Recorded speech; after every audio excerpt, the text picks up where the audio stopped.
Saat ini saya beserta seluruh staf KBRI menerima Profesor Dr. Arif Satria, baik dalam kapasitasnya sebagai Rektor IPB University maupun sebagai Ketua ICMI. Banyak sekali peluang yang bisa dimanfaatkan, baik dalam pendidikan tinggi seperti tukar-menukar dosen, publikasi ilmiah, tukar-menukar mahasiswa, riset bersama, dan juga kegiatan-kegiatan terkait dengan pendidikan secara umum. Nah, selain itu juga peluang kerjasama ekonomi, baik ekonomi kecil maupun ekonomi menengah.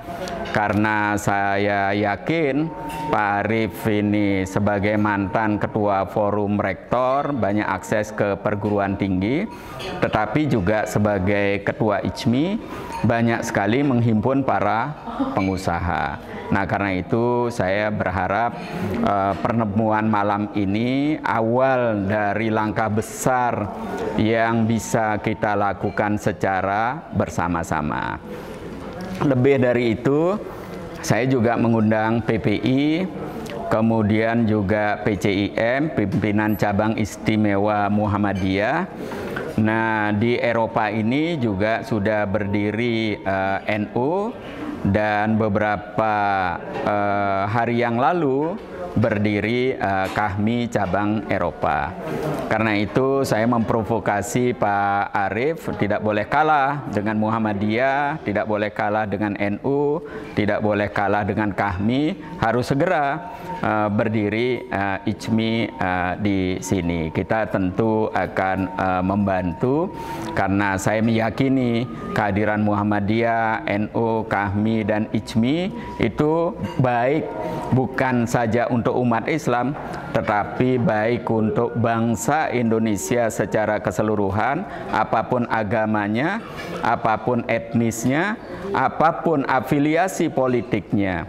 Kami di sini tidak berpolitik kepartaian, tapi politik kita demi bangsa dan negara. Ini yang saya selalu dengung-dengungkan, ini cara saya berpikir, bertindak, bagaimana menerjemahkan sebuah ayat di dalam Al-Quran, wa ma arsalnaka illa rahmatan lil alamin. Jadi Islam itu harus membawa rahmat bagi sekalian alam, Islam harus membawa kebaikan dan manfaat kepada seluruh umat manusia, apapun agamanya, apapun sukunya, apapun etnisnya. Syukur-syukur kalau kita juga bisa berbuat kepada masyarakat Spanyol dan umat manusia secara keseluruhan dimanapun berada. Terima kasih Pak Dubes, hari ini saya berbahagia sekali bisa diterima oleh Pak Dubes yang luar biasa menginspirasi kita semua dan berjumpa dengan warga Indonesia yang ada di Spanyol, ada di Madrid. Dan ini adalah kesempatan kita untuk terus menemukan opportunity untuk kepentingan kemajuan bangsa kita. Jadi hari ini saya juga sudah berkunjung ke perguruan tinggi dan juga lembaga riset dalam rangka untuk menjalin kolaborasi untuk inovasi-inovasi, dan sekaligus tadi Pak Dubes menyampaikan kerjasama ekonomi juga jangan dilupakan bahwa inovasi-inovasi yang dihasilkan oleh perguruan tinggi di Indonesia ini sebenarnya luar biasa. Kita banyak punya produk-produk pangan fungsional yang memang cocok untuk kebutuhan yang ada di Spanyol. Kopi juga luar biasa kita, dan juga produk-produk pertanian lain. Ini saatnya kita harus meningkatkan kualitas standar dari produk-produk hasil inovasi yang ada di Indonesia, khususnya dari perguruan tinggi, untuk bisa berkolaborasi dengan pasar di Spanyol ini. Oleh karena itu, optimisme kita untuk terus membangun bangsa ini harus terus kita lakukan dengan mindset baru, dengan orientasi pada future practice, sehingga kita benar-benar menjadi bagian dari masa depan dan Indonesia benar-benar menjadi bangsa yang sukses di masa depan. Saya yakin dengan kepeyauan Pak Dubes ini di Spanyol, aneka kolaborasi itu bisa terlaksana, bisa terwujud dan produktif untuk kemajuan bangsa Indonesia. Terus juga dalam dunia pendidikan, karena program-program exchange dan program konsorsium riset juga terus kita dorong. Moga-moga saya pun masih terus mencari peluang-peluang untuk bisa membangun konsorsium-konsorsium riset dengan Spanyol khususnya dalam bidang agromaritim.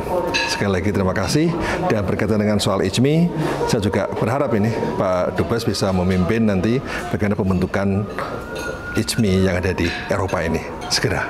Terima kasih Pak Dubes. Jadi nanti saya akan memberikan pengantar sekaligus menjelaskan berbagai hal. Nah, kemudian Pak Arief ya boleh sebagai rektor, boleh juga sebagai ketua ICMI. Ini sengaja saya hadirkan karena saya berpikir bahwa kami menerima Pak Arief Satria baik sebagai rektor IPB University, tetapi juga sebagai ketua ICMI. Nah, apa yang dilakukan sementara ini saya kira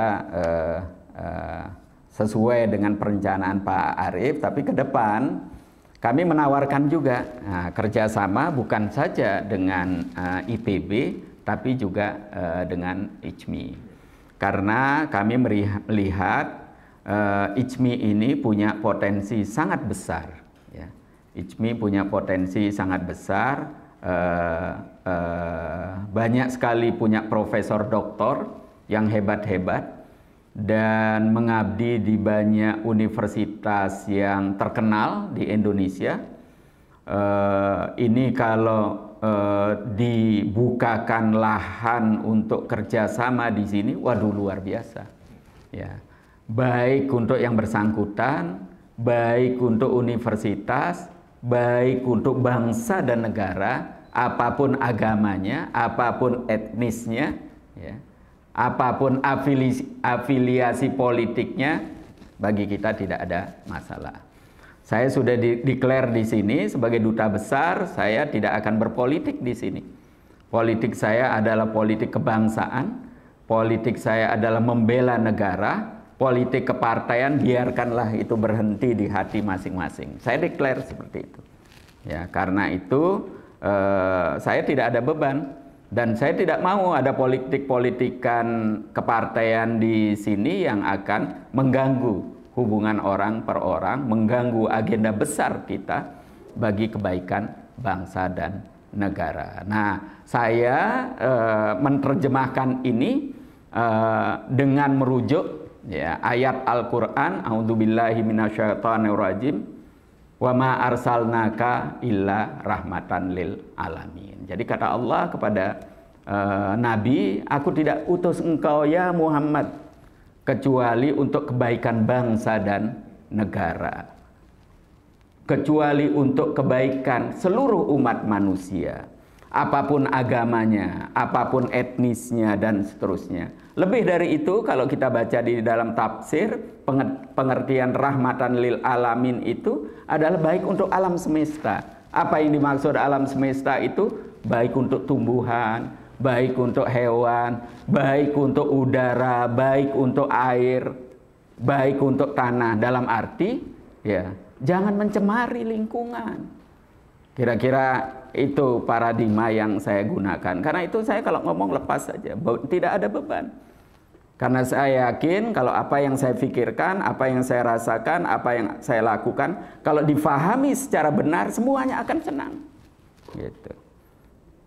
Nah, ini penting sekali saya sampaikan, dan ini saya secara konsisten. Saya terus-menerus sampaikan kepada teman-teman di sini, baik lokal staff, home staff, ya, adhan, ya, addak, juga kepada mahasiswa-mahasiswa kita di sini. Nah, ini saya harapkan akan direspon secara positif oleh Pak Rektor maupun sebagai Ketua ICMI.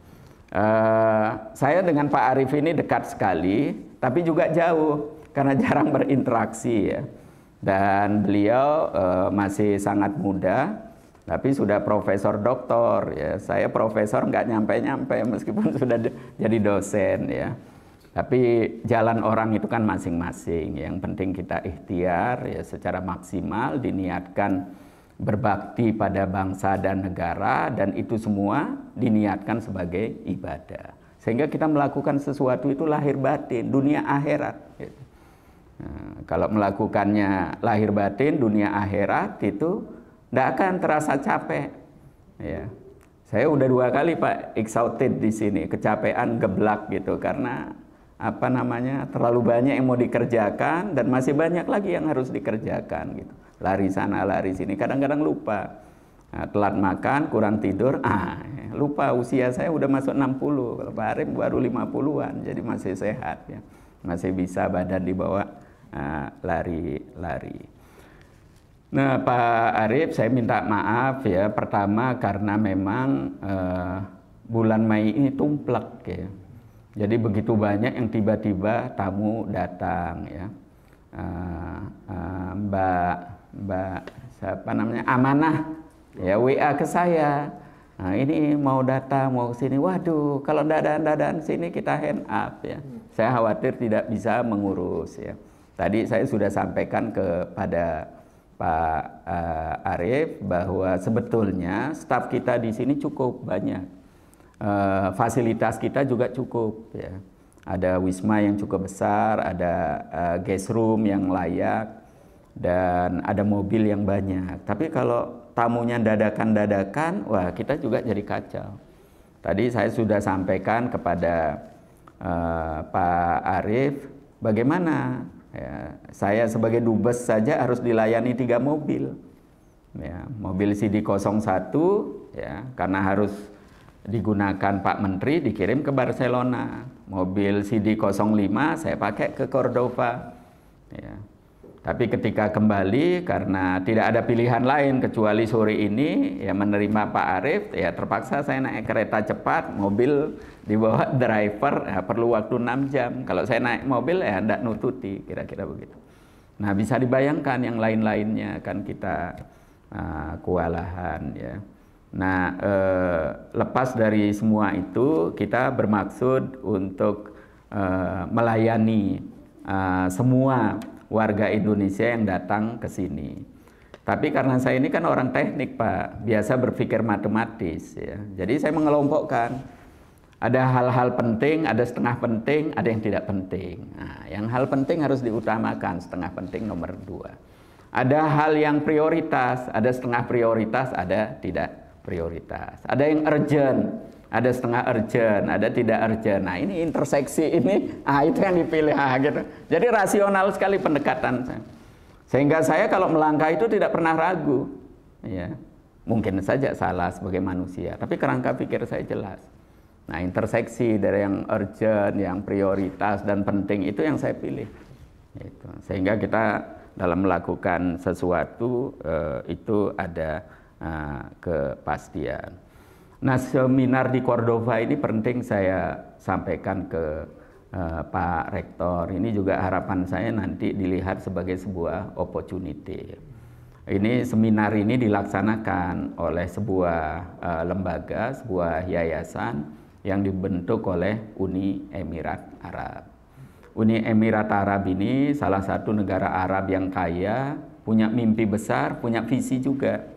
Apa yang dilakukan? Dia mendatangkan Syekh Al-Azhar, diatur untuk bertemu Paus di Abu Dhabi.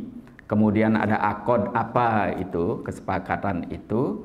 Nah, kemudian salah satu follow up-nya adalah Abu Dhabi akan membuatkan gereja Katolik di Dubai atau Abu Dhabi dengan sepenuhnya biaya dari bin Zayed, sekarang menjadi presiden, ya, dia putra mahkota. Nah, sementara di sini mereka diberikan kompensasi bahwa yayasan yang didirikan ini boleh membuat masjid di mana saja. Ya. Nah, namanya direkturnya itu Juma Al-Kabi. Orangnya masih muda, energik sekali. Dan ketika saya mengenal, saya manfaatkan betul. Tapi beliau juga memanfaatkan saya, Pak. Jadi nama Indonesia itu laku dijual sangat mahal. Gitu. Dan dia melaporkan saya mengunjungi kantornya itu. Saya dipotret ini berulang-ulang pakai fotografer profesional. Nah, ternyata dia dapat duit dari sana. Jualan saya. Saya senang aja dijual gitu. Saya senang aja dijual gitu. Nah, ketika dia menceritakan dia akan membuat seminar internasional di Cordova. Jadi judulnya itu kalau di Indonesia kan adalah dari dialog antara Islam Kristen menuju kerukunan di antara anak cucu Nabi Ibrahim.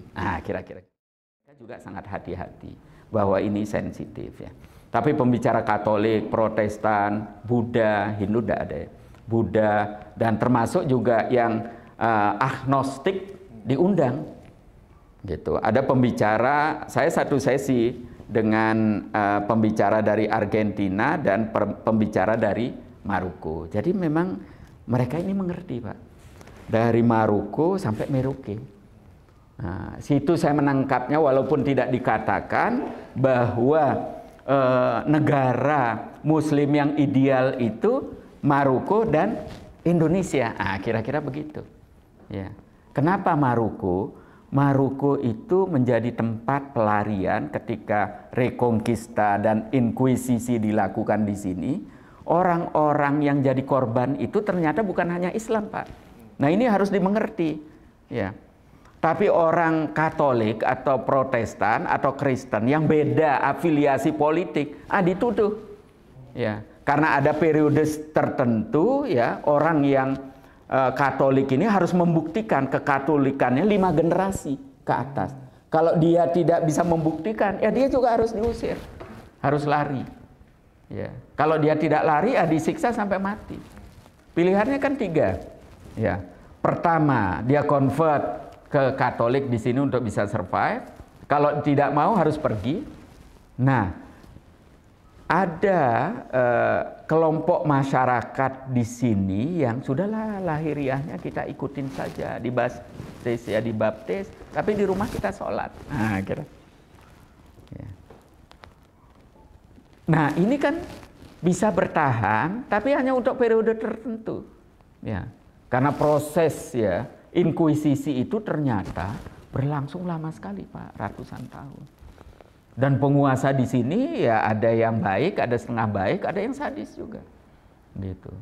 Nah, seperti kita di Indonesia, banyak orang yang tidak tahu menahu tentang PKI, tapi di PKI kan. Gitu. Nah, di sini juga periode tertentu kalau baca sejarah, jadi bayangkan orang yang sudah jelas Katolik harus membuktikan kekatolikannya 5 generasi. Kalau tidak bisa, mereka juga harus lari. Nah, ini Maroko menampung. Ya, jadi orang Katolik yang diusir dari sini, orang Yahudi yang diusir dari sini, maupun orang Islam pasti ditampung semua di Maroko. Karena itu sampai sekarang ada komunitas Yahudi di situ, ada kuburan Yahudi yang sangat besar di situ, ada komunitas Protestan, Katolik di situ, tapi juga pasti pelarian-pelarian yang dari sini sebagian besar di Maroko karena secara geografi sangat dekat sekali. Nah, kita mewakili Indonesia. Ya. Orang di sini sudah mendengar Indonesia itu orangnya baik-baik, ramah-ramah, berislamnya toleran. Ya, tapi orang sini tidak ngerti.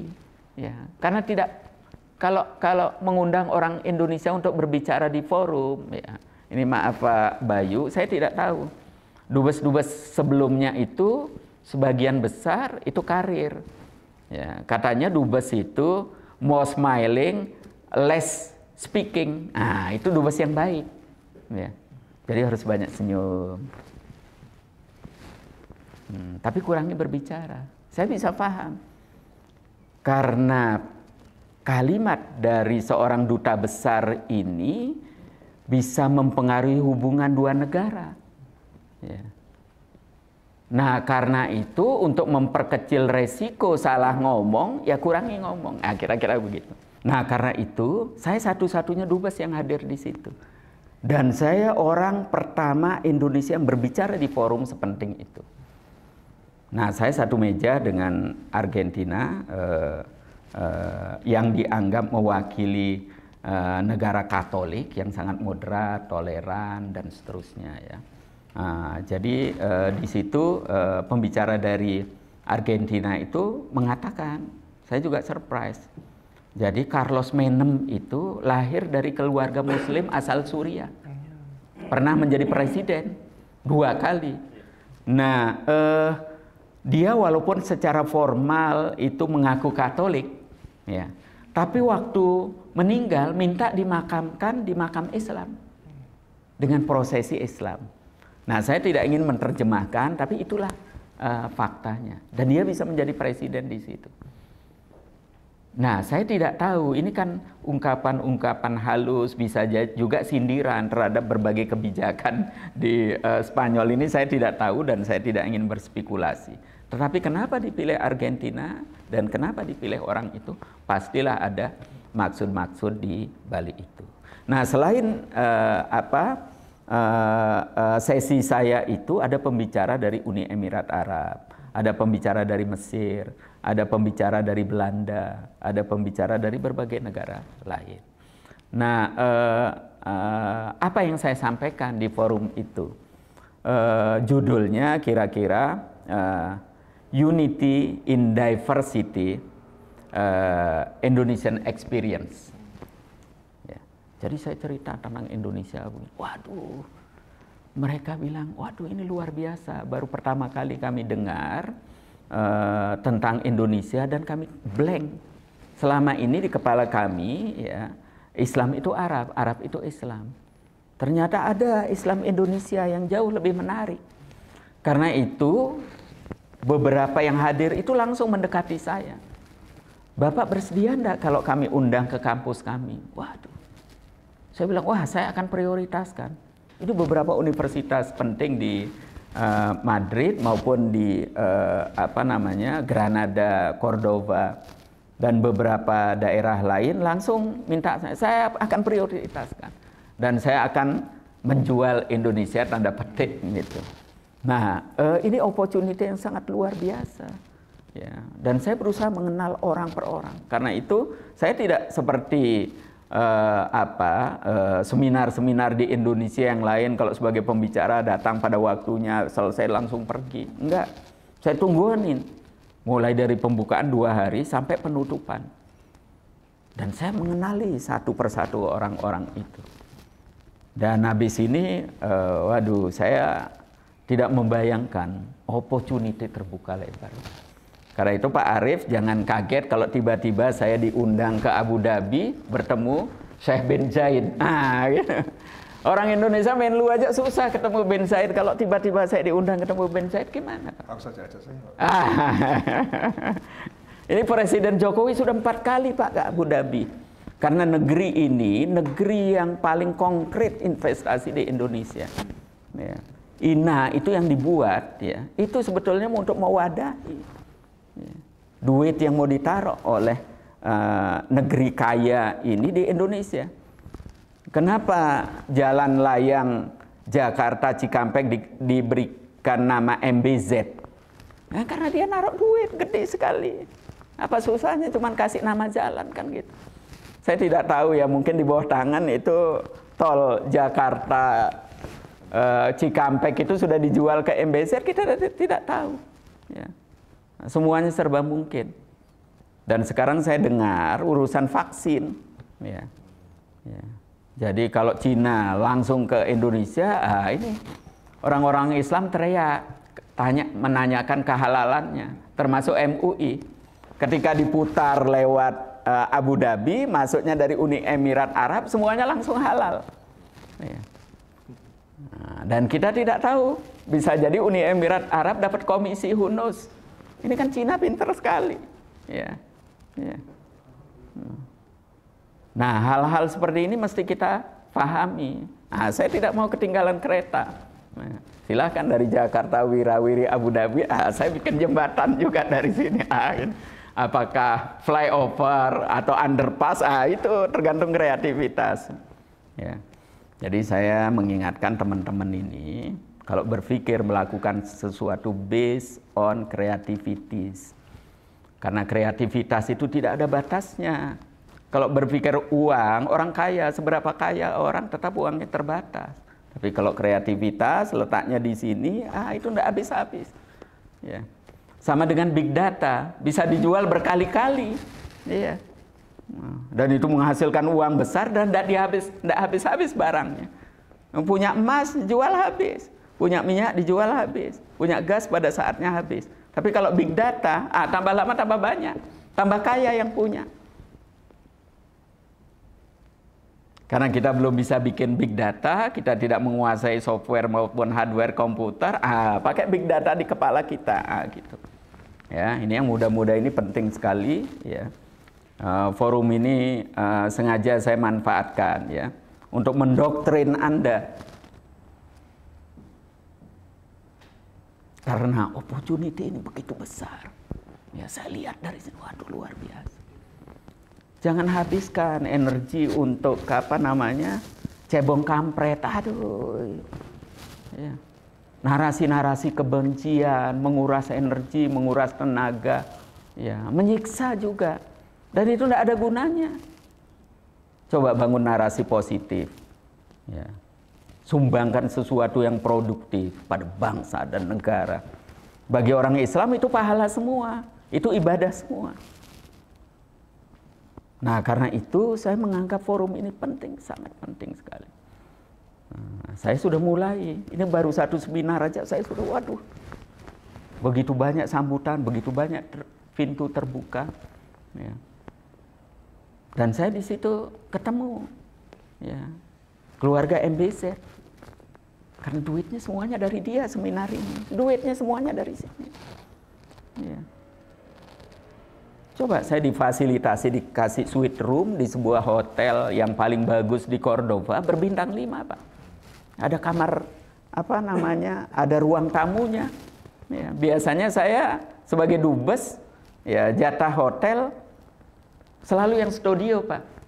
Kemarin waktu anggota Komisi 8, anggota DPR, ya, menempati hotel yang sama. Kita karena SPJ kita terbatas, terpaksa pilih hotel yang lebih kecil, lebih sederhana. Nah, ini Pak Bayu saksinya, teman ini. Ya. Nah, kemarin 2 malam saya diinapkan di hotel itu, Pak. Nah, artinya apa? Ini nama besar Indonesia itu, kalau kita kapitalisasi tanda petik secara positif, kita mainkan secara elegan, waduh, luar biasa. Nah, ini adik-adik PPI, PCIM, ya.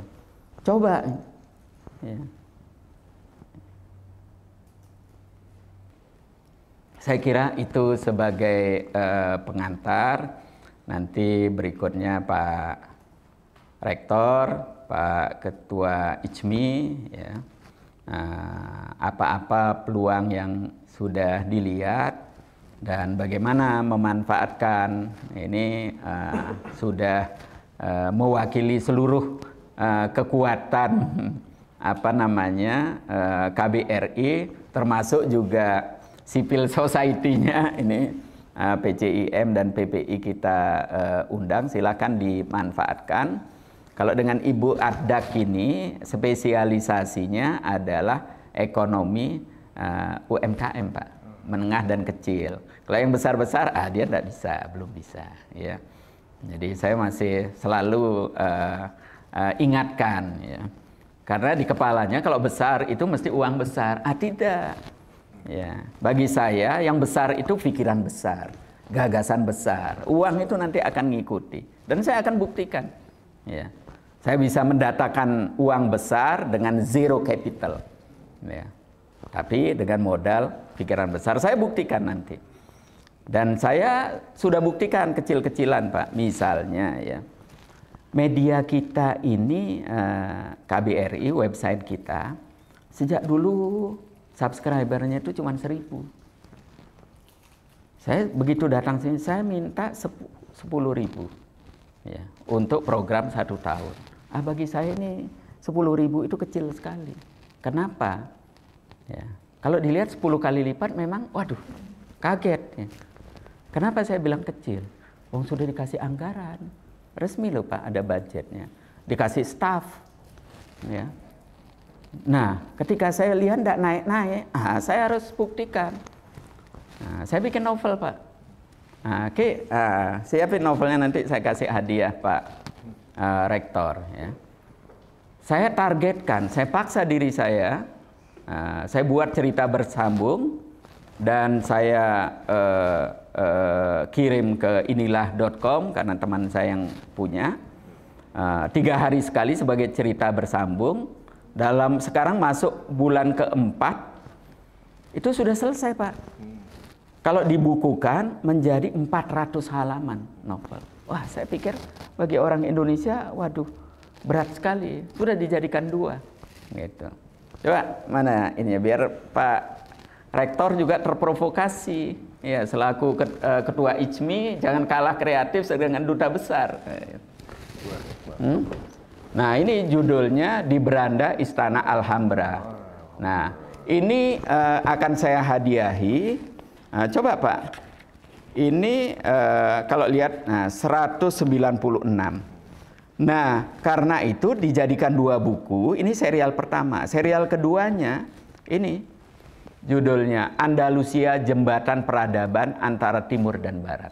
Covernya begini. Nah, ini minggu depan sudah selesai Pak.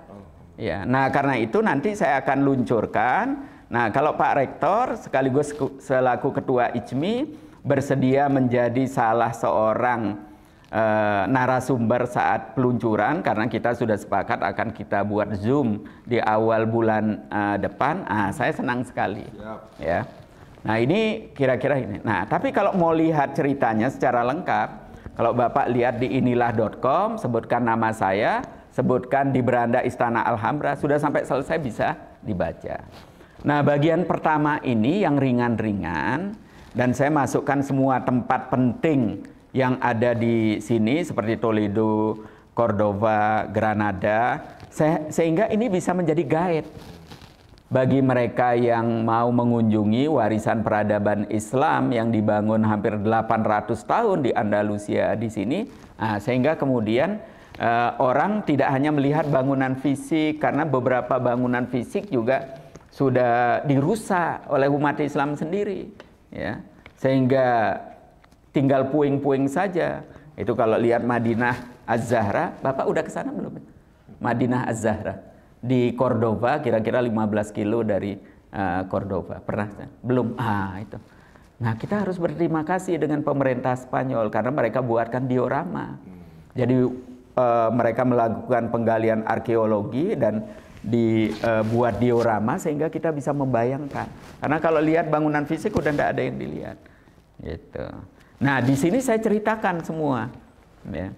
Nah, sehingga ini bisa menjadi pemandu wisata tambahan. Nah, yang bagian yang kedua lebih berat karena ada dimensi pemikiran, perspektif sejarah. Saya menyisipkan pesan-pesan moral, pesan-pesan politik, pesan-pesan religius, ya, sehingga kita kemudian bukan saja mengerti apa yang terjadi selama 800 tahun di sini, tapi kita juga bisa melihat kelebihan dan kekurangan, kebaikan dan keburukan. Dari kebaikan yang dilakukan kita harus replikasi dalam situasi ruang dan waktu yang sekarang, dan keburukan yang dilakukan jangan diulangi. Gitu. Karena saya melihat khususnya penyakit para pemimpin Islam saat ini tidak mau introspeksi diri, ya, sehingga kesalahan dilakukan berulang-ulang sampai sekarang. Gitu. Nah, saya mengibaratkan bagaimana Timur Tengah saat ini 22 negara Arab berkelahi terus. Nah, di sini dulu ada namanya Taifah. Kerajaan-kerajaan kecil yang berkelahi terus sehingga membuat mereka lemah dan mudah diusir. Nah, sekarang dilanjutkan gitu di sana. Nah, itu yang saya sisipkan sebagai pelajaran moral. Tapi karena di sini tertulis, documented, ya saya harus menyampaikan sehalus mungkin, Pak. Ya, sehingga tidak ada yang marah, tidak ada yang tersinggung. Nah, kemudian kalau kita bisa melakukan introspeksi diri, tahu kesalahan yang dilakukan masa lalu, ada tahapan berikutnya. Ya, harus berani memperbaiki diri. Nah, sekarang orang tidak mengerti kesalahan yang dilakukan masa lalu. Tidak mau introspeksi diri. Nah, bagaimana mau melakukan perbaikan diri? Wah, lebih berat lagi, lebih sulit lagi. Nah, itu tantangan besar. Ya, saya kira Pak Arief sebagai Ketua IJMI ini bagaimana caranya? Ya, karena kalau tidak, kita selalu menyalahkan orang lain. Ya, lupa ya bahwa kesalahan dilakukan diri sendiri. Dan lebih fatal lagi, mencari kambing hitam. Ya.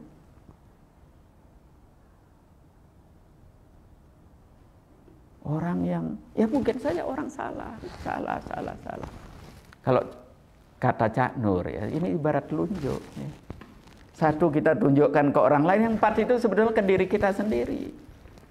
Ya. Ayo introspeksi diri, ayo perbaiki diri.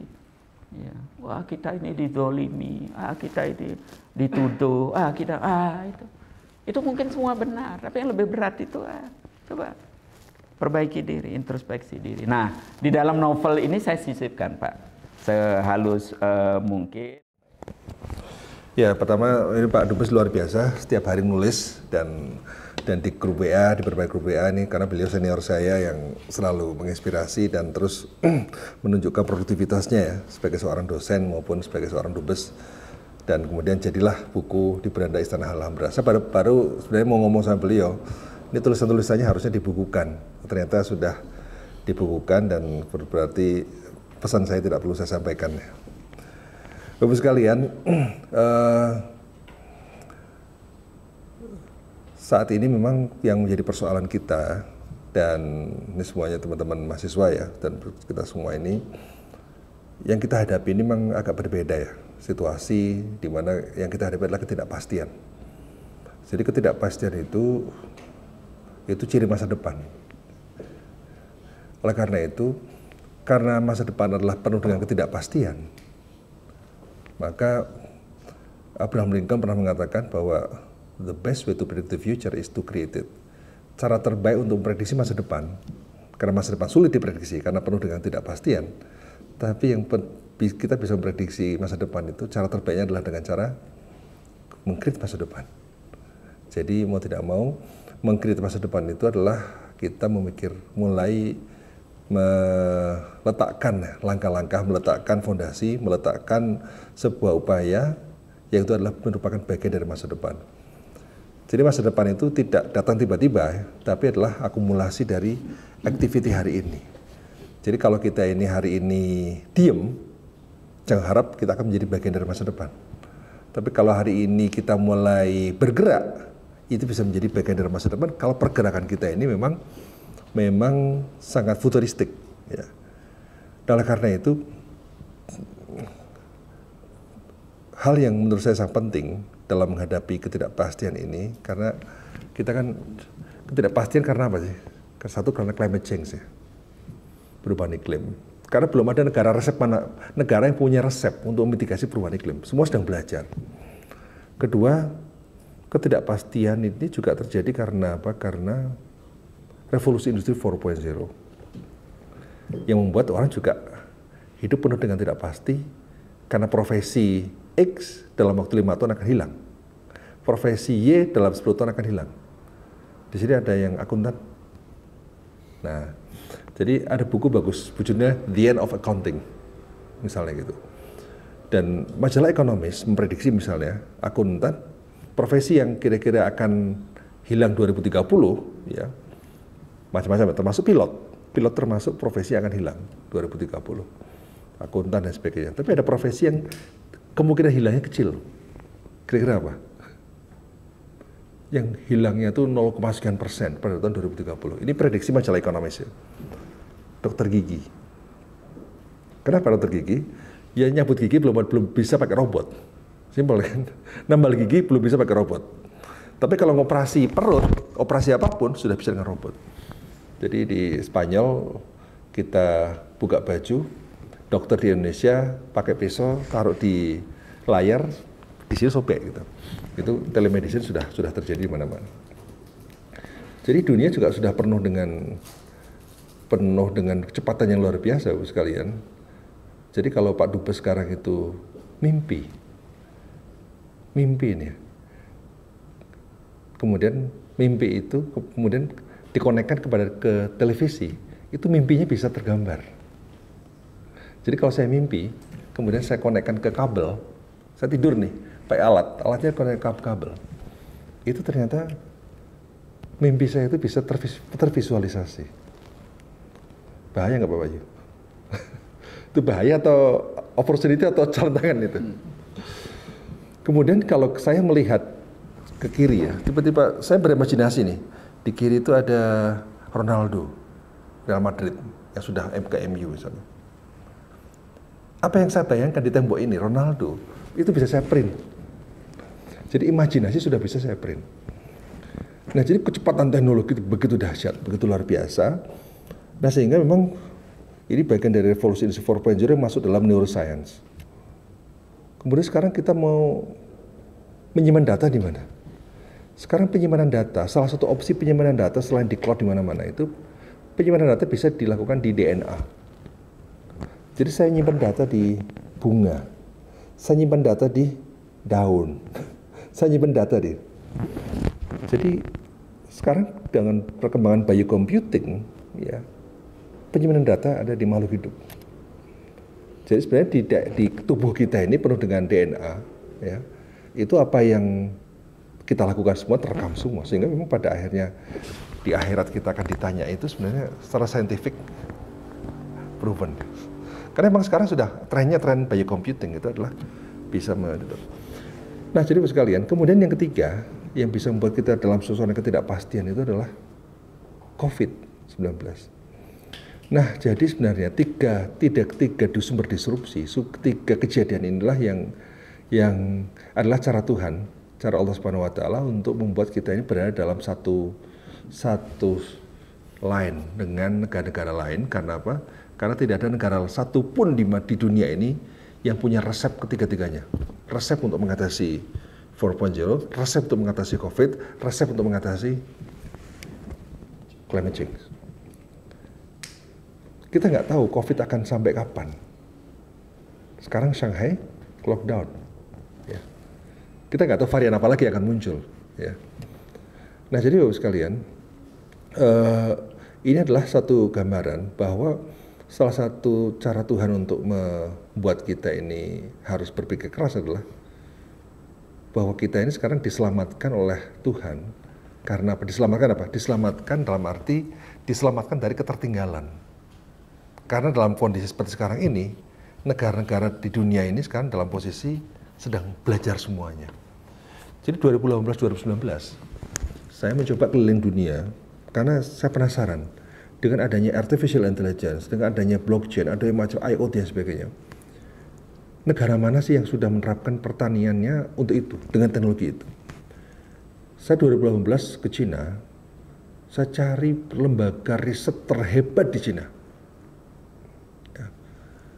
Setelah saya datang ke Beijing, dan kemudian ke Fuzhou, ke berbagai, saya keliling ke sana, saya melihat, ternyata Cina juga sedang belajar.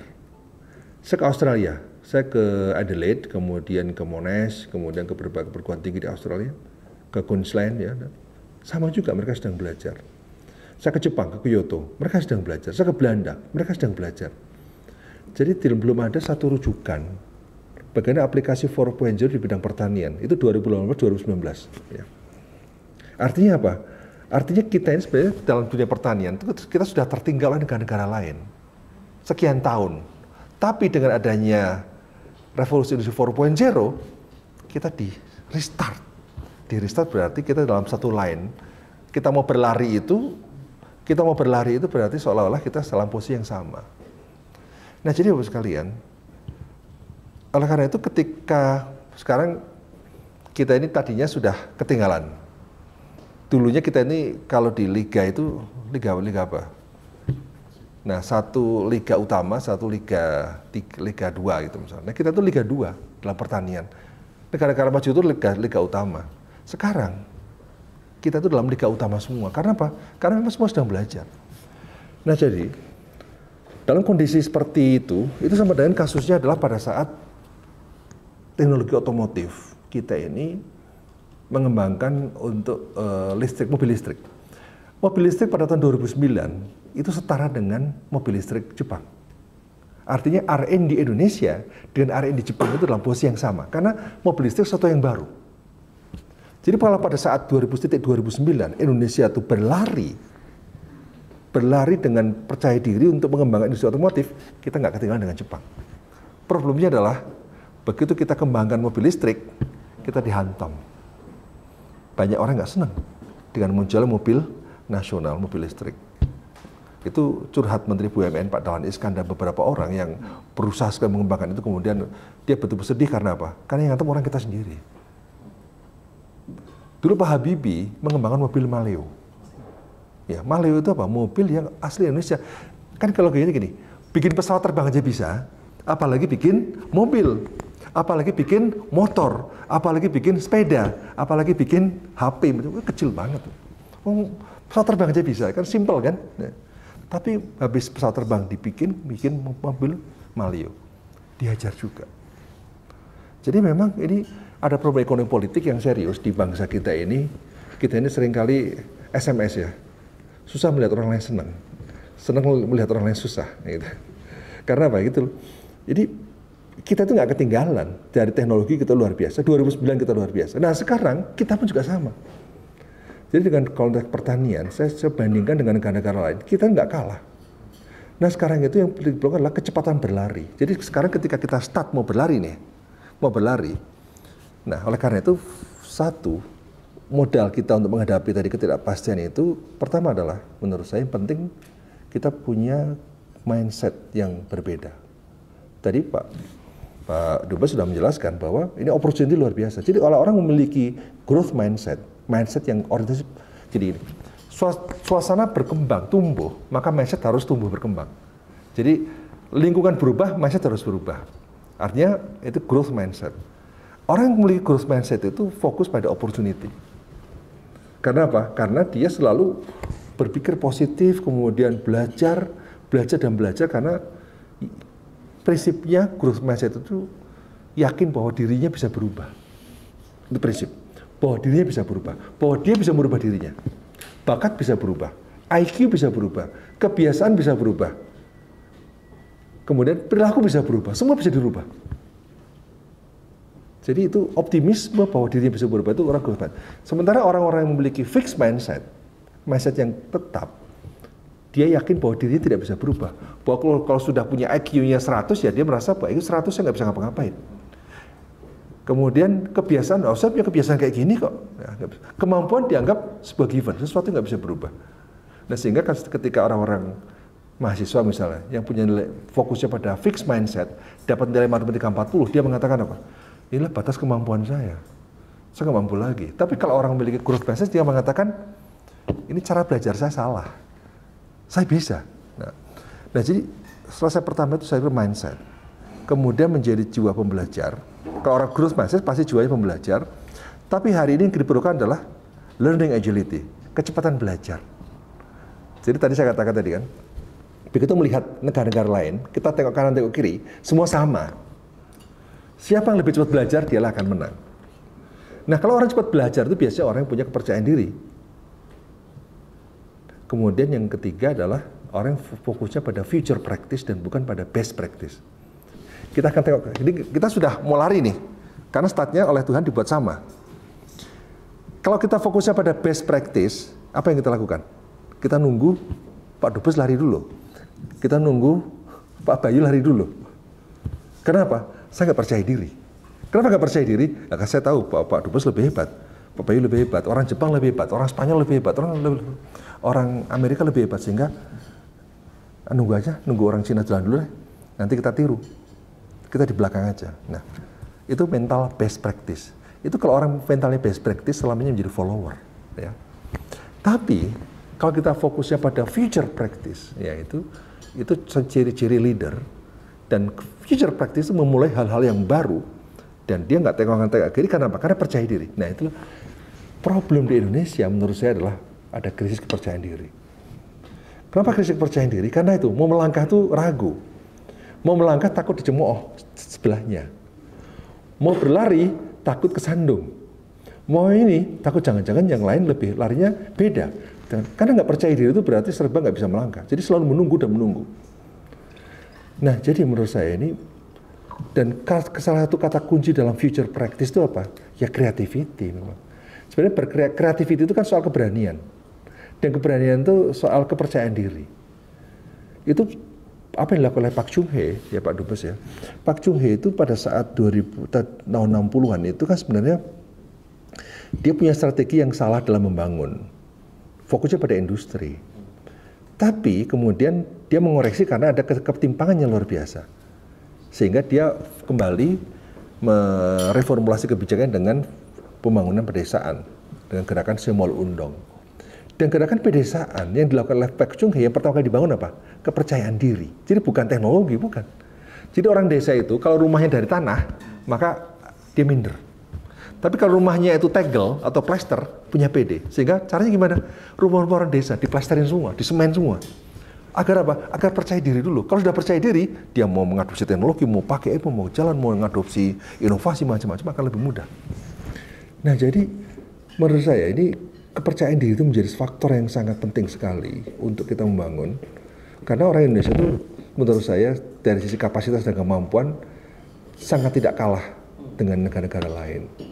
Tapi yaitu kepercayaan diri, kemudian keberanian melangkah. Dan saya kemarin dari Jakarta ke Madrid saya baca buku berjudul Grit. Pernah dengar baca buku Grit ya? Pernah dengar ya? Pernah baca bukunya? Belum habis ya. Nah, Grit itu bicara soal passion, soal keberanian, soal kegigihan. Nah, disitulah dia mengatakan bahwa skill itu sama dengan talent kali effort. Bakat dikalikan dengan usaha, upaya. Jadi kalau orang bakatnya kecil tapi effortnya besar, skillnya bisa sama dengan yang talentnya gede, effortnya kecil. Ya. Kemudian achievement sama dengan skill kali effort. Nah, jadi memang Bapak sekalian, yang menentukan itu effort itulah orang-orang yang memiliki growth mindset, orang yang fokus pada learning, belajar. Ya. Kemudian orang yang mencoba untuk berani untuk melakukan future practice. Coba bayangkan ya, kalau Nadiem Makarim itu fokusnya pada best practice, paling hebat dia menjadi pengusaha taksi biasa. Ya. Tapi dia mencoba untuk memberikan solusi dengan Gojek yang ojek itu sesuatu yang bukan ilegal ya, sesuatu yang tidak informal ya, tidak pernah mau dilegalkan karena tidak ada undang-undangnya.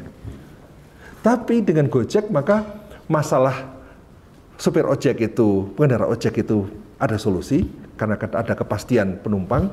Satu yang kedua, penumpang juga ada solusi karena mendapat kepastian pengendara, kepastian siapa ini sebagainya, dan kemudian bisa dikontrol, bisa dievaluasi. Dia mengevaluasi bukan orang yang mengevaluasi adalah mesin melalui rating.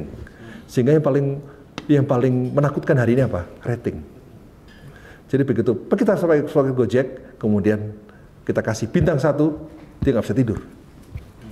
Nah, sama aja.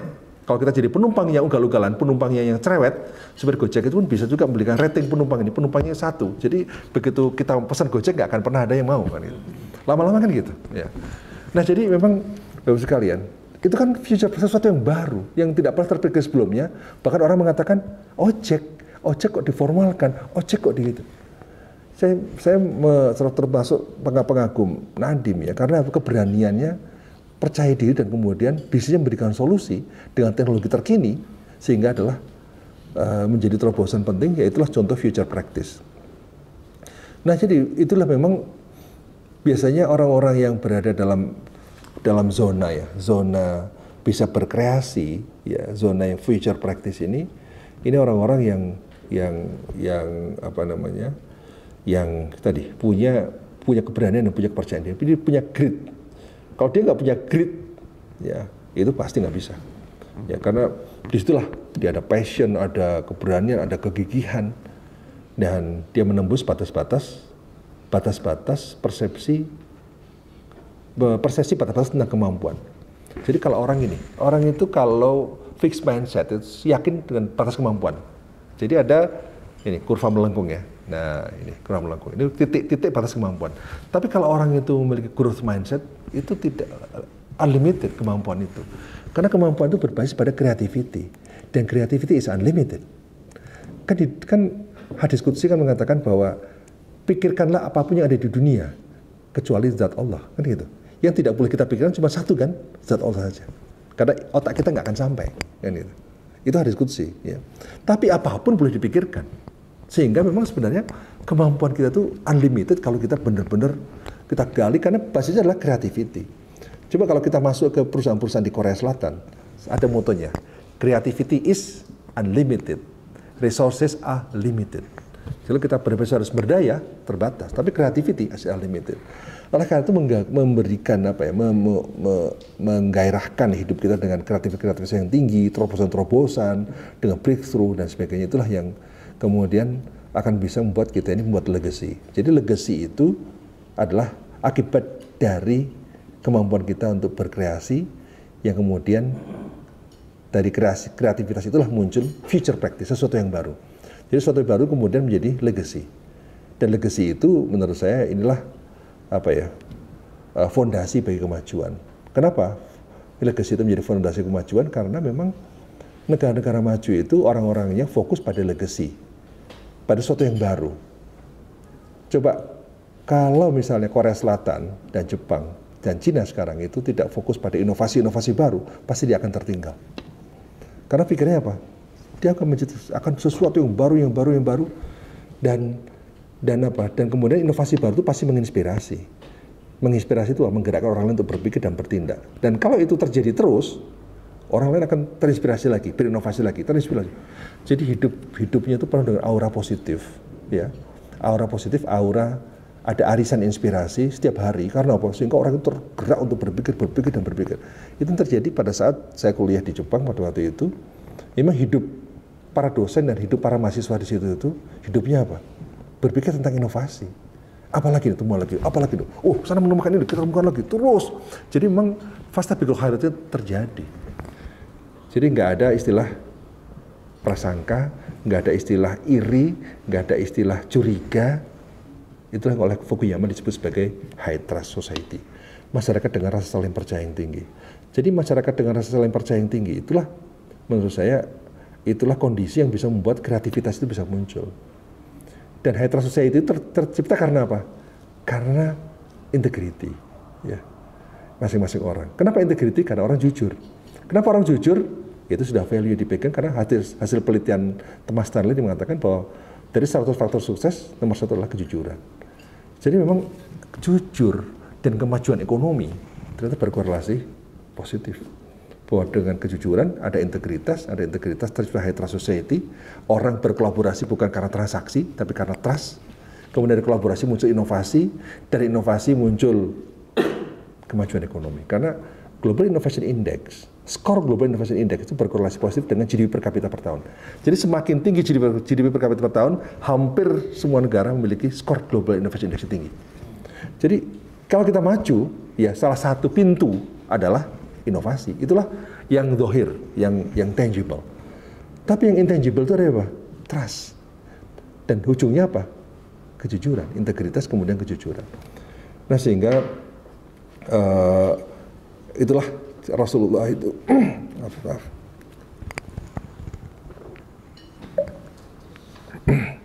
sehingga ciri Rasul itu kan 4 ya.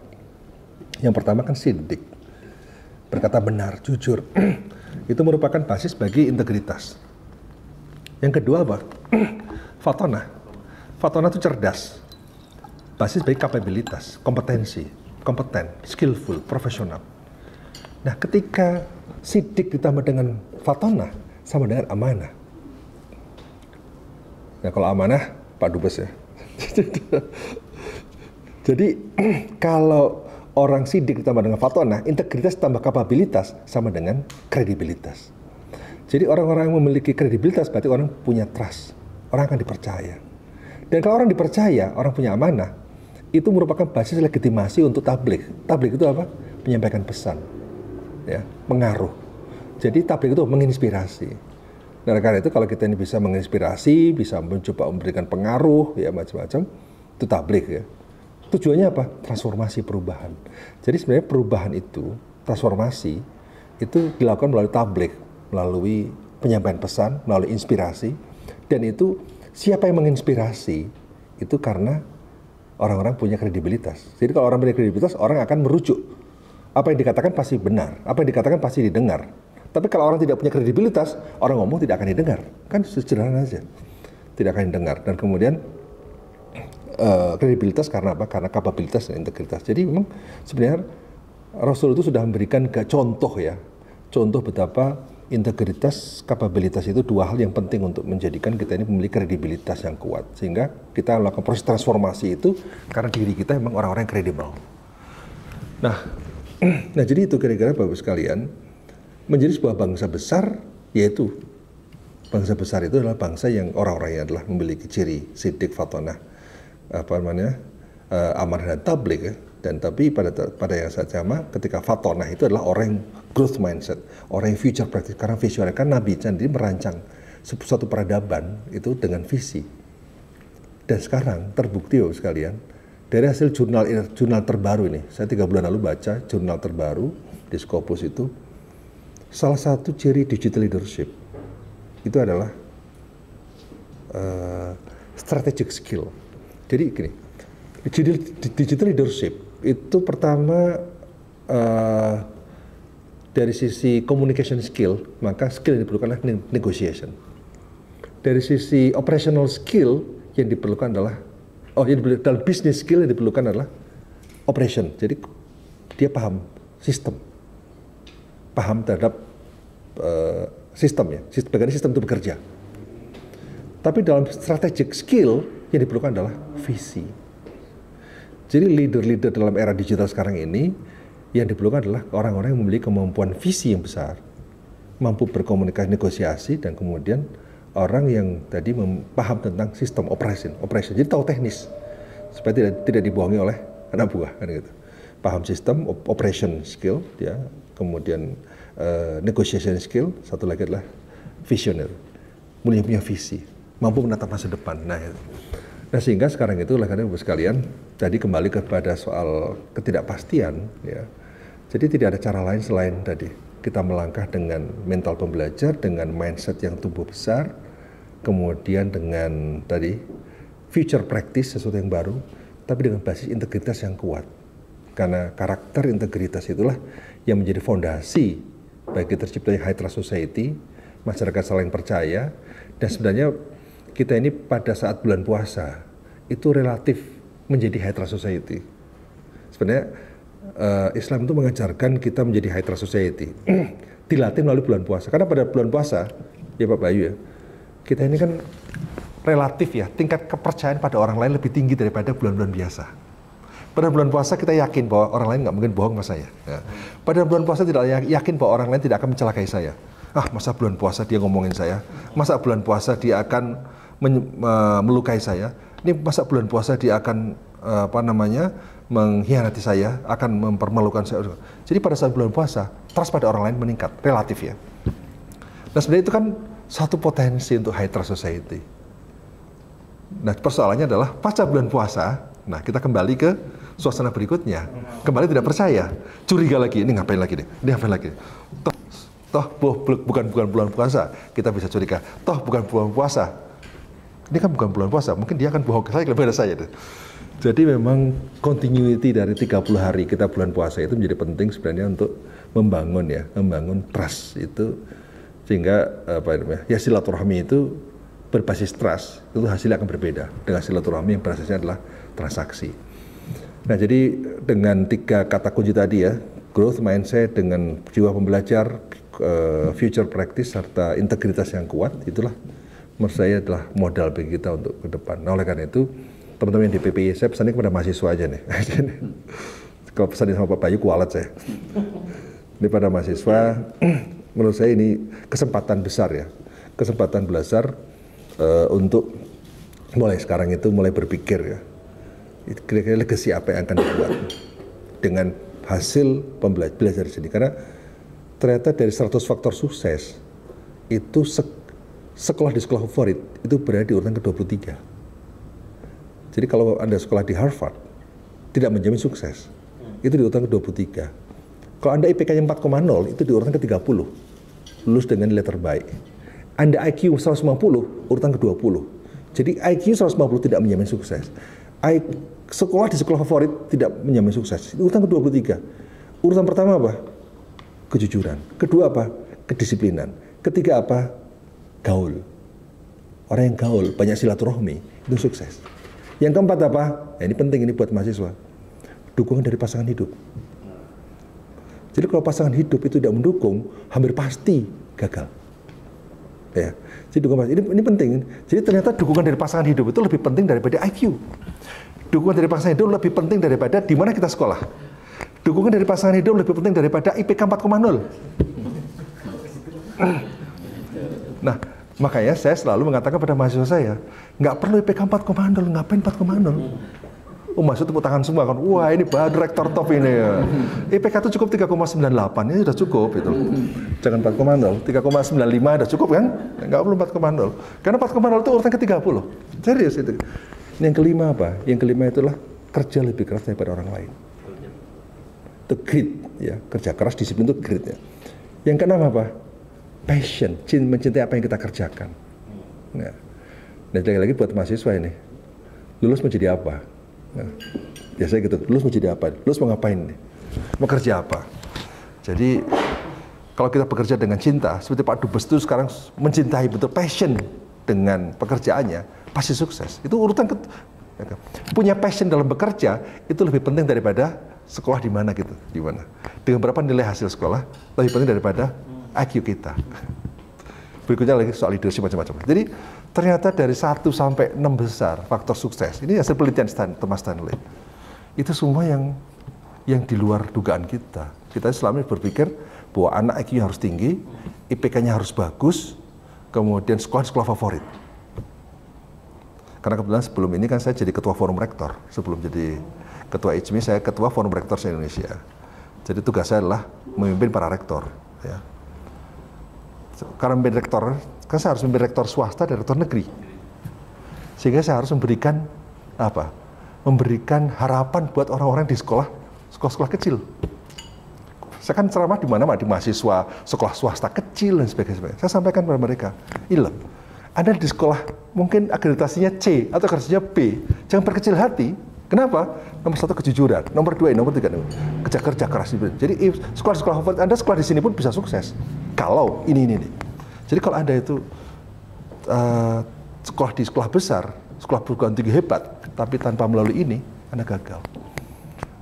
Itu gara-gara saya jadi ketua forum rektor lah, saya harus menenangkan para orang tua, menenangkan para mahasiswa yang sekolah-sekolah di sekolah yang tidak favorit. Supaya apa? Mereka tetap semangat, mereka tidak berkecil hati, mereka tetap percaya diri. Nah jadi, ya sekalian, itulah yang sekarang kita bangun. Membangun kepercayaan diri itu menjadi faktor yang sangat penting. Kalau kadang-kadang orang yang sekolah di sekolah swasta, kecil lagi, di kampung lagi, minder. Ketemu dengan alumni Undip misalnya, ini Pak Bayu ini. Ya, ketemu dengan alumni UI, Mbak Sila, ketemu dengan macam-macam, minder gitu. Sekarang nggak boleh sih memang itu minder itu. Nah jadi, inspirasi itu menjadi penting buat sekalian. Sehingga kalau mahasiswa IPB ke kampung KKN ya, saya bilang sama mereka, Anda ke daerah KKN, atau KKN kan kuliah kerja nyata atau kisah kasih nyata. Itu bisa yang korban KKN itu kisah kasih nyata. Nah kalau korban kuliah kerja nyata, tugas utama Anda saya bilang itu bukan transfer teknologi. Itu oke, harus. Belajar bermasyarakat harus. Tapi yang paling penting apa? Menginspirasi anak desa. Menginspirasi anak desa itu membangun kepercayaan diri anak desa, karena anak-anak desa itu punya mimpi. Karena apa? Mimpi itu mahal. Coba kalau orang kepala anak-anak desa tidak pernah ketemu orang luar yang punya posisi mahasiswa dan sebagainya. Mimpi dia apa? Mimpi dia adalah ingin menjadi buruh tani seperti bapaknya. Tapi dengan dia itu sekarang itu punya mimpi mahasiswa dan sebagainya, dia ingin mimpi sebagai apa? Sebagai pengusaha pertanian yang besar. Itulah mimpi, itu lebih penting. Oleh karena itu, negara-negara besar itu bermula dari mimpi besar. Ya. Itu Pak Dubes tadi mengatakan kita harus punya mimpi besar. Dan saya banyak berinteraksi ya di SD mana Jepang dulu itu. Kenapa? Saya ngajar SD, ngajar SMP di Jepang. Memang yang ditubuhkan oleh mereka mimpi, cita-cita dan sebagainya. Dan kita, sementara kita ini kadang-kadang untuk bercita-cita aja takut, untuk bermimpi aja dimarahin gitu. Jadi kalau ada anak kecil, mimpi jadi apa? Saya ingin menjadi presiden. Bapaknya bisa mengatakan, alah kita ini tukang aja mimpi jadi presiden, kan gitu. Jadi kita nggak boleh itu. Menurut saya itu dalam hari ini kita harus mulai dengan saling menginspirasi, saling menyemangati, saling membangun mimpi, dan saling mendukung mimpi-mimpi orang. Nah sehingga setiap kali mahasiswa masuk kelas, saya selalu menyuruh mahasiswa, sekarang bikin biodata, ambil kertas, tulis biodata Anda. Biodata Anda tahun 2040. Jadi nama Anda siapa? Jadi Profesor Najib, Profesor Arif, atau siapa? Profesor Sila, atau siapa? Nama Anda siapa? Pasangan Anda siapa? Nah, sudah mulai ketawa-ketawa lah, pasangan Anda, wah ini, saya pasangannya ini. Rumah Anda di mana? Jabatan Anda apa? Gelar Anda apa? Jadi 2040, maaf dengan Mbak siapa? Olive. Sudah punya CV? Udah. 2040? Nah itu, penting sekarang. Ini bule Spanyol ini calon. Oh Spanyol. Makanya, ya nggak apa-apa. Sekarang harus punya mimpi 2040. Punya mimpi di situ. Yang lucu lagi adalah ada mahasiswa saya, jabatan eselon 4. Loh kenapa eselon 4 di Kementerian Pertanian? Loh kan eselon 4 tinggi Pak. Paling tinggi itu eselon 1. Gitu. Jadi mimpinya salah gitu loh. Jadi pakai mimpi jangan salah gitu loh. Mimpi aja salah gitu. Susah kan? Ada lagi yang apa? Rumahnya di mana? Rumahnya di Istana Merdeka. Jadi ada betulan banyak orang bermimpi jadi presiden. Itu 2040 saya bilang, Indah, tulis, simpen. Nanti 2030, 2040 ketemu saya lagi. Moga-moga saya masih ada. Kita buktikan Anda jadi apa. Tapi itu dengan Anda membuat CV 2040, itu ada bayangan, ada imajinasi dan sebagainya.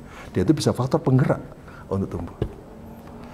Jadi saya kira itu demikian pengantar dari saya. Dan moga-moga semua saling menginspirasi semua. Assalamualaikum warahmatullahi wabarakatuh. Ada perempuan Indonesia asal dari NTT, punya suami Spanyol. Suaminya ini dosen, dosen di bidang IT. Dia menyampaikan ke saya, dia punya banyak proyek Uni Eropa yang dititipkan di kampusnya.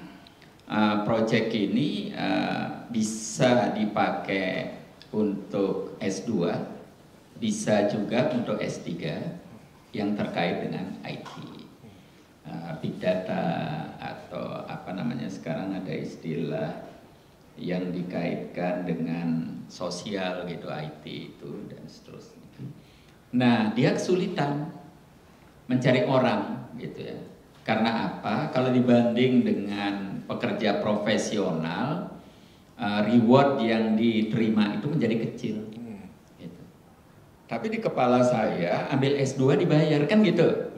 Karena umumnya orang ambil S2 kan, aduh mahal sekali, apalagi di luar negeri.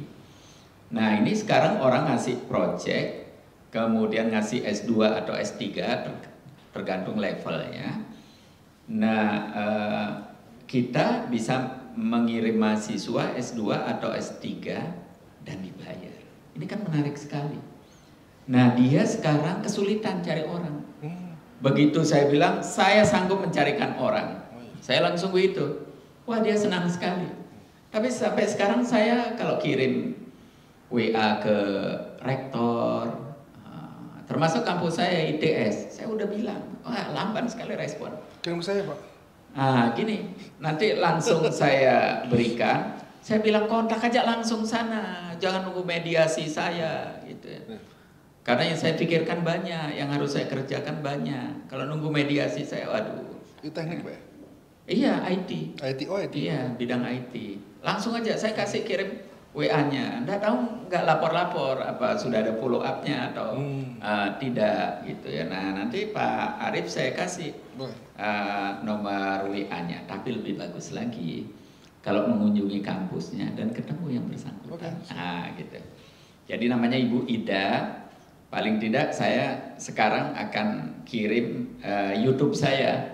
Bagaimana saya dijamu makan. Aduh, Bu Ida itu bilang gini. Suaminya yang bilang, waduh, saya tidak membayangkan rumah saya dikunjungi dubes. Nah, gitu. Ya saya bilang ini dubes tukang belusukan. Ya, monggo saya sambil cari YouTube-nya saya kirimkan ke Pak Arief dijawab. Silakan. Jadi itulah Mas Andreas yang sekarang kita bangun di Indonesia, khususnya di IPB. Jadi kita di IPB ini, Microsoft sekarang sudah dengan kita juga. Dan kita kemarin dengan Microsoft, dengan World Bank, ada hackathon ya, untuk bagaimana mahasiswa berlomba-lomba untuk mencari solusi atas case-case yang diberikan oleh mereka. Dan tapi sekarang kita dengan adanya program-program dengan swasta ya, semakin banyak swasta yang terlibat, kita justru sekarang banyak dengan Astra.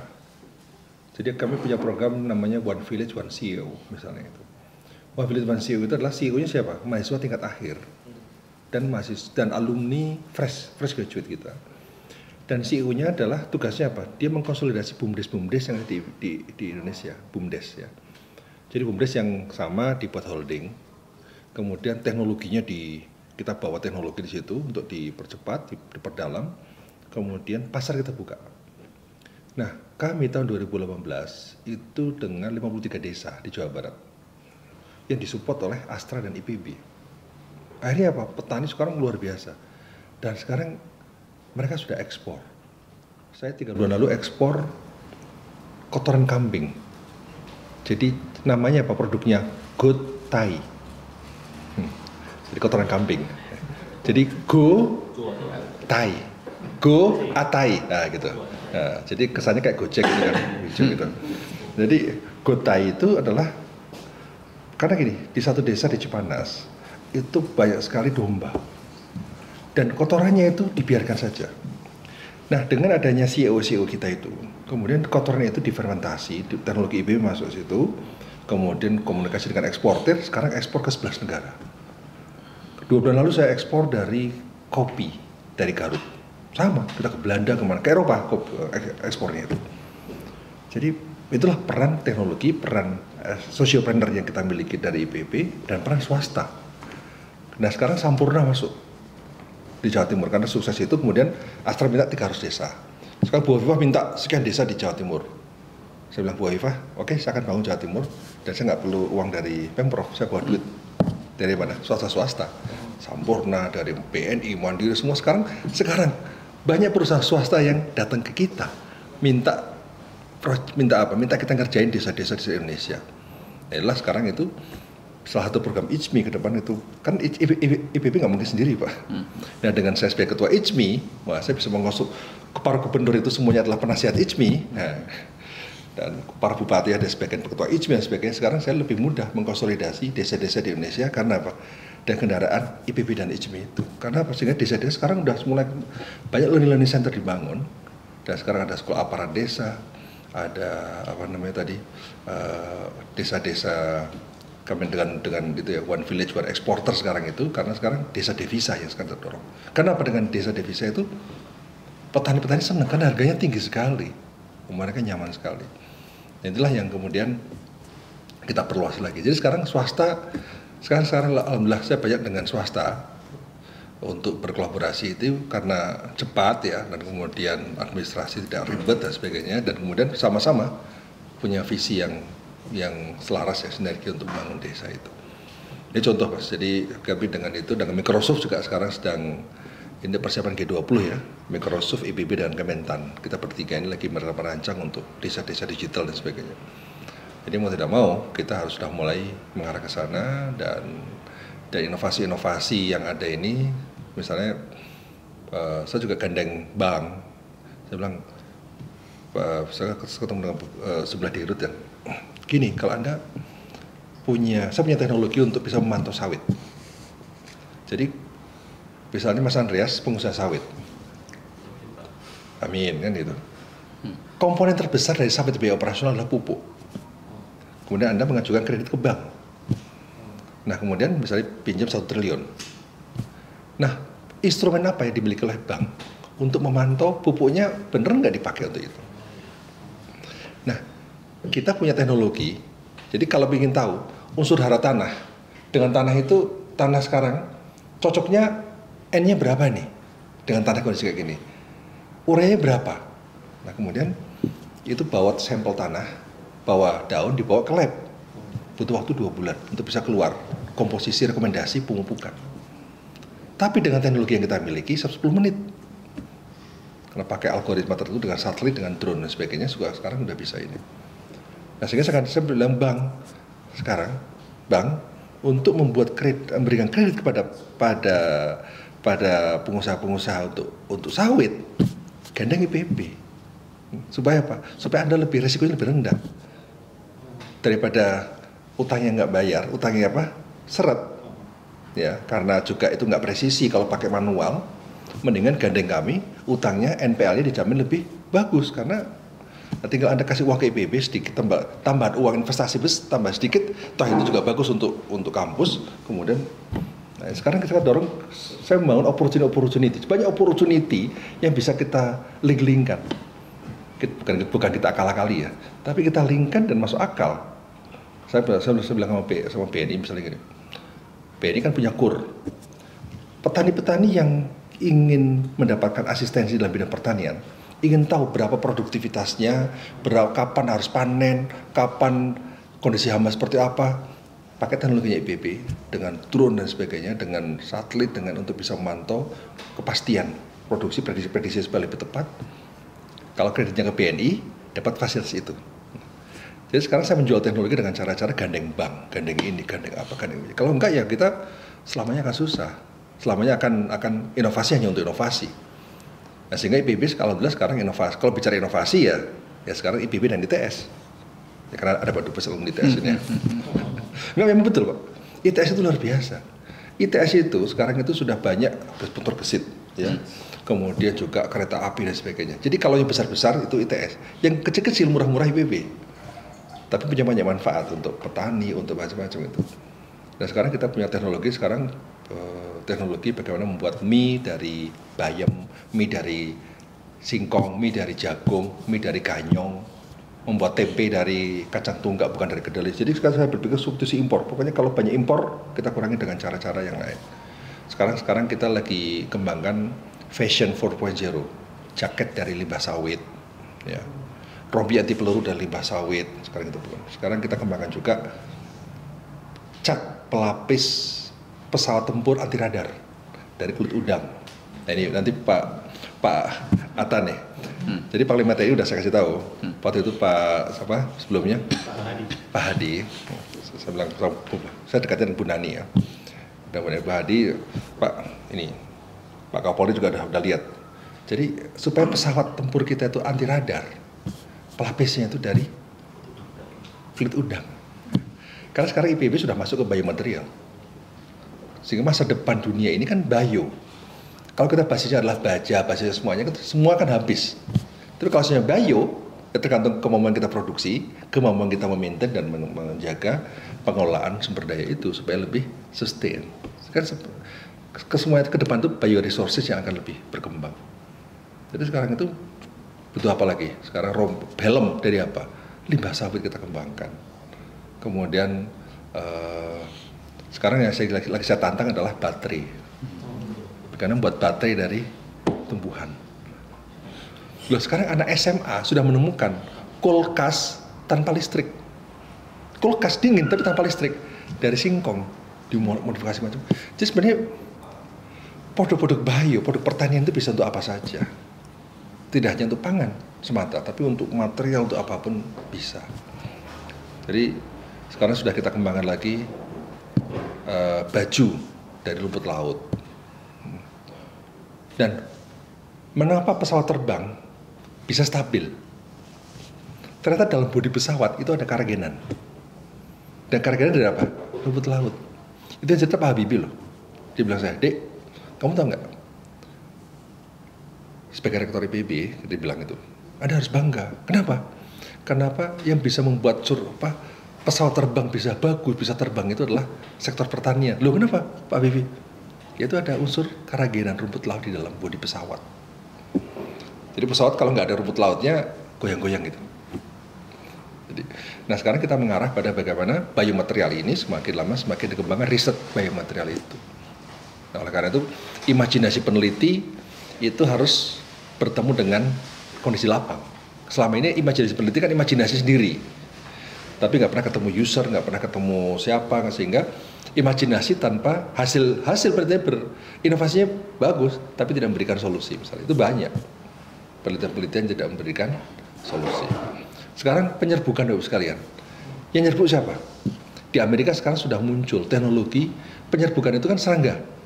Karena serangga sudah nggak ada, sekarang ada robot menyerbuk. Robotnya seperti lalat, seperti serangga, menyerbukan terjadi, otomatis semua. Nah jadi sekarang itu dunia sudah luar biasa berkembang. Jadi kita kalau nggak mau ketinggalan, ya memang mau tidak mau. Jumlah peneliti kita itu kan baru 200 orang per juta penduduk. Itu jauh dibandingkan dengan Vietnam, Thailand dan sebagainya. Jadi selama pemerintah kita tidak fokus ya pada dunia riset, baik dana kita itu kurang dari 1% dari PDB. Ya. Negara lain sudah di atas 4%, 5%, 7%. Kemudian jumlah peneliti per juta penduduk. Kemudian juga investasi swasta di riset kita masih kurang terus. Jadi angka-angka itu memang sebenarnya membuat kita pesimis. Tapi ya menurut saya inilah kesempatan kita untuk bangkit untuk terus tidak berkeluh kesah dengan kondisi yang ada. Jadi moga-moga kalau terus ya berkembang, karena pemerintah ini dan kita semua ada di Indonesia ini fokus pada kemajuan. Kalau fokusnya pada 0102 terus itu nggak ada habisnya. Jadi banyak grup WA pecah gara-gara itu Pak ya kan. Jadi ada pepatah Jawa, namanya judulnya apa? Ini orang Jawa semua ya? Ada yang enggak ya? Nah ini Purba, Sumatera Utara, itu Batak. Jadi pepatah Jawa itu apa? Kalah wirang menang ora kondang. Kalah malu menang nggak dapat apa-apa. Jadi kalau kita berantem di WA, berantem di Facebook, itu seringkali apa? Kalah malu menang nggak dapat apa-apa kan? Tapi buang energi dan kemudian bangsa kita ini sekarang lagi terancam betul. Kayak saya berdoa betul 2024 ini ada jalan tengah lah, supaya apa? Supaya polarisasi dihindari, keterbelahan itu dihindari. Kalau enggak, ya kita selama nggak akan kayak gini. Padahal negara lain juga, Vietnam sudah, semua sudah maju semua. Oleh karena itu ini moga-moga lah, ini politik kita benar-benar semakin kondusif untuk kemajuan kita. Terima kasih. Ini Pak Arief terkait dengan bagian yang terakhir ini Pak Bayu saksinya. Komisi 8 waktu hadir di sini itu semua fraksi Pak. Nah kemudian kami mengundang Ibrahim namanya dari Sevilla, orang Spanyol asli. Saya sampaikan bahwa di Indonesia itu walaupun partainya berbeda, di sini hadir ada yang di pemerintahan, ada yang di oposisi. Tetapi kita biasa pergi bersama-sama. Kemudian kita biasa berdiskusi bersama-sama. Kita biasa makan bersama-sama dan juga guyonan bersama-sama. Nah, di paradigma Barat pada umumnya kan tidak begitu. Oposisi selalu berkelahi dengan pemerintah. Sampai ada istilahnya, saya kan S3-nya political science. Jadi saya ngerti. Sampai ada istilah kalau di parlementer itu pemerintahan bayangan. Jadi oposisi bikin kabinet sendiri, pokoknya apa saja yang dilakukan oleh penguasa, salah aja. Nah dia punya alternatif. Nah saya bilang, Ibrahim coba lihat ini. Ini saya tidak tahu khas Indonesia atau juga banyak negara yang memiliki budaya politik sama dengan kami. Nah itu saya tidak tahu. Tapi sebagai political scientist, saya menganalisa ini ada dua kemungkinan yang mempengaruhi ini. Pertama, meskipun kita di Indonesia bicara masalah demokrasi, tapi sebetulnya substansinya itu adalah suro. Ya, jadi dari Islam. Ya. Nah, di dalam Suro itu yang menang memimpin, yang kalah mendukung. Masa ada oposisi ketika memilih imam untuk sholat? Kan tidak ada toh. Nah, dan zaman Khalifah Rasyidin, Khalifah yang 4 itu, Abu Bakar dipilih, walaupun Ali berat hati, Ali juga mau membaiat. Habis itu Umar lagi, Ali merasa lebih berhak, Ali juga mendukung Umar. Habis itu Utsman, baru Ali. Nah, cerita tentang Ali yang berhak setelah Rasulullah itu muncul kemudian. Ya. Dicari justifikasi dalam peristiwa-peristiwa besar Rasulullah itu muncul kemudian. Wong Alinya sendiri tidak ada masalah selama Khalifah yang 4 itu. Nah, ini kalau kita berasumsi itu suro. Nah, untuk sampai keyakinan kedua, ya local wisdom. Ya, karena memang budaya masyarakat Indonesia itu guyup, gotong royong, tidak suka konflik. Nah, hal yang sama saya ceritakan kemarin ketika saya tampil di seminar dengan judul Unity in Diversity, Indonesian Experience. Saya ceritakan begini. Nah, yang menarik Bapak Ibu sekalian, ya, yang hadir itu, pemerintahan sekarang ini tahu nggak hasil pemilu 2019? Yang menang jadi presiden, yang kalah jadi menteri. Gitu. Mana ada di barat paradigma itu.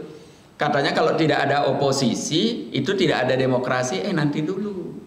Saya bilang gitu. Lihat itu Indonesia. Ya. Wah, dia enggak tahu. Kalau presidennya tahu. Tapi kalau menhannya, mantan kontender penantang, nggak tahu. Sekarang saya kasih tahu. Wah, mereka terheran-heran itu. Wah, ini paradigma baru. Nah, karena itu perlu riset yang mempelajari tentang Islam, politik Islam. Jangan berhenti di Al-Mawardi. Ya, saya beberapa kali saya setengah jengkel gitu ya.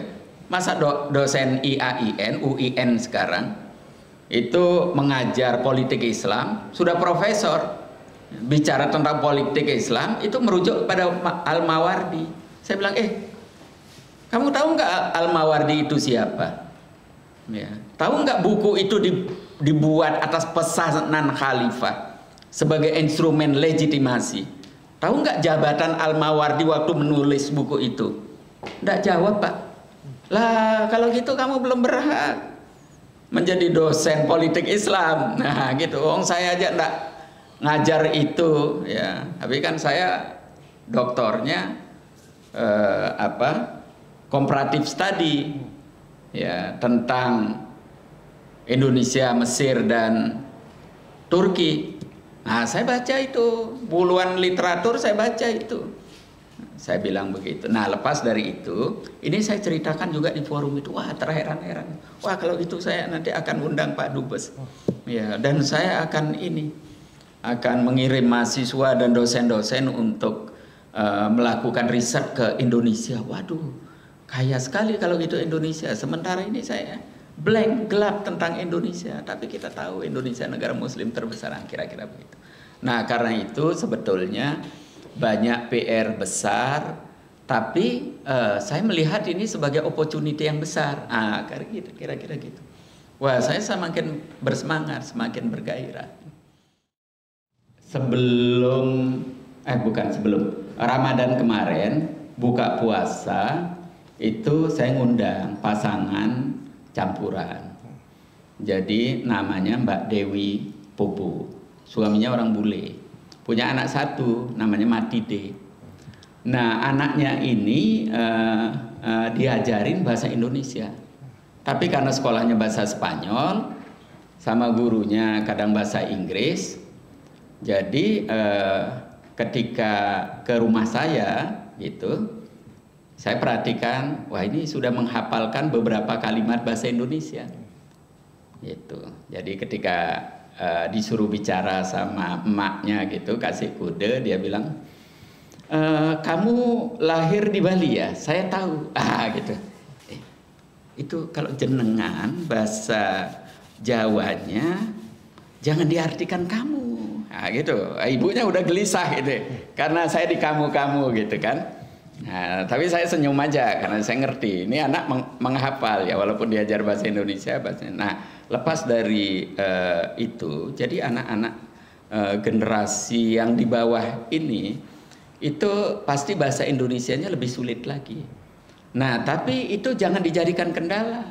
Ya, itu sekarang kita harus lihat sebagai potensi. Anak-anak ini tumbuh di masyarakat global. Dan itu akan memudahkan mereka berinteraksi dengan global networking, kemudian mengakses informasi-informasi lewat Google di dalam bahasa yang beraneka ragam itu. Nah, ini jangan dipertentangkan dengan nasionalisme.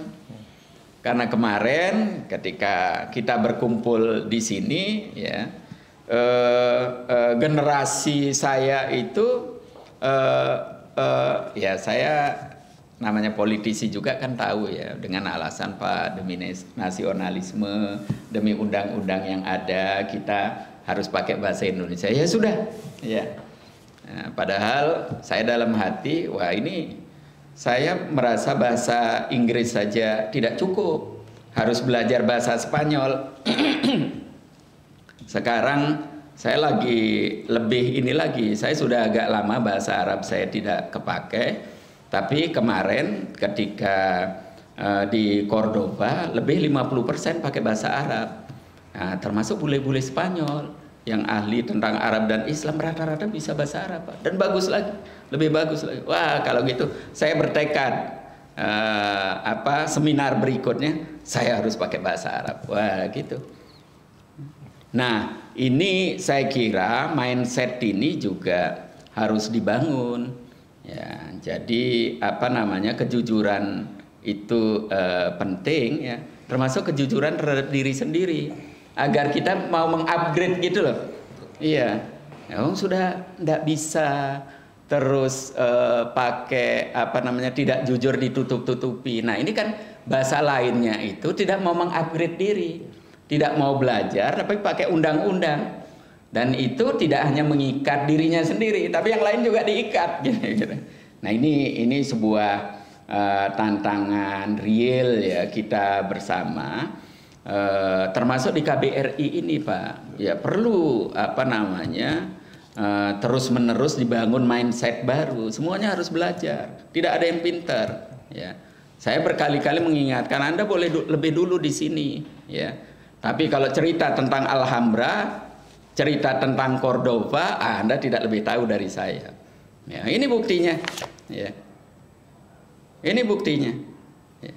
Kalau memang Anda merasa lebih tahu dari saya, ayo coba ceramah di salah satu universitas. Anda bisa bahasa Spanyol, pakai bahasa Spanyol. Ya. Kenapa tidak berani? Ya. Ayo coba tulis artikel pakai bahasa Spanyol. Ya. Kenapa tidak berani? Iya. Ayo undang wartawan sini, interview, saya buka semuanya. Nah, saya baru 4 bulan, kemarin saya 5-6 wartawan dari ITV, dari berbagai media besar di sini. Saya layani. Ya. Kalau bahasa Inggris saya kurang bagus, memang saya bukan native. Ya.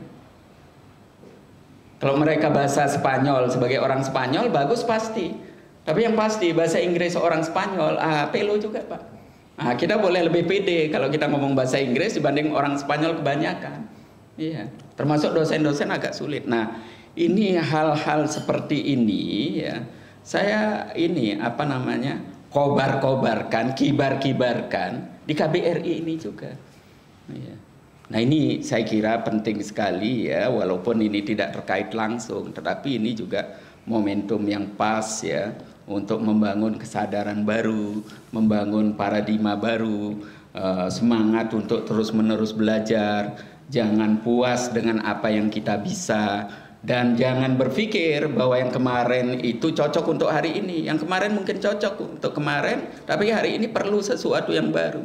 Jangan berpikir yang cocok hari ini cocok untuk besok, belum tentu.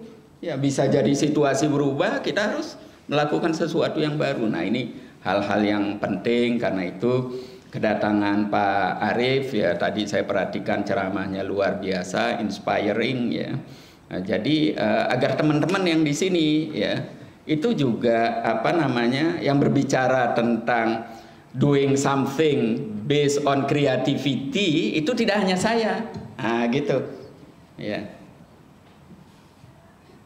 Tapi ya Pak Arief yang menjadi ketua para rektor ini juga berbicara hal yang sama, ya. Dan saya meyakini ya bahwa ke depan ini banyak hal yang menarik yang tidak kita duga, dan kita harus menyiapkan diri untuk melakukan something yang baik untuk diri kita, baik untuk komunitas kita, tapi baik untuk bangsa dan negara secara keseluruhan. Bahkan saya di Cordoba mengatakan baik untuk masyarakat dunia secara keseluruhan, apapun agamanya, apapun bangsanya. Wah, itu Pak, gagah kita Pak. Wah, semua keplok tangan, saya senang juga. Wah, ini kita sebagai orang Indonesia kan diakui, tidak kalah lah dengan profesor-profesor yang dari Belanda, dari dari beberapa negara yang lain. Nah, ini saya harapkan juga Bapak Ibu sekalian itu ada percaya diri dan harus bangga sebagai orang Indonesia. Nah, ini adik-adik begini yang bahasa Inggris, bahasa Spanyolnya itu jauh lebih bagus dari kita. Ya, ini memang ke depan ini era mereka, dan mereka harus didorong, diberikan kesempatan. Karena itu forum seperti ini juga sengaja saya undang. Kemarin juga waktu Komisi 8 ke sini saya undang juga mereka. Ya, dan ke depan kalau ada hal-hal event-event penting ya tolong dicatat ya, baik PPI maupun PCIM ini penting sekali. Nah, mudah-mudahan nanti ada perwakilan ICMI juga di sini, nanti saya undang. Nah, perwakilan kami sudah komunikasi, mereka karena base-nya di di Budapest ya, kalau di Ceko. Nah, saya bilang cepat buat cabang di sini. Ya, nanti kalau ada acara-acara penting kita akan undang. Nah, sehingga kemudian walaupun sudah di Eropa, sudah worldwide ya, tapi tetap harus mau mendengar, harus terus-menerus belajar, sehingga kemudian kita bisa memberikan yang terbaik ya kepada diri kita sendiri, kepada keluarga kita, kepada institusi kita di KBRI ini, tapi juga baik untuk bangsa dan negara secara keseluruhan.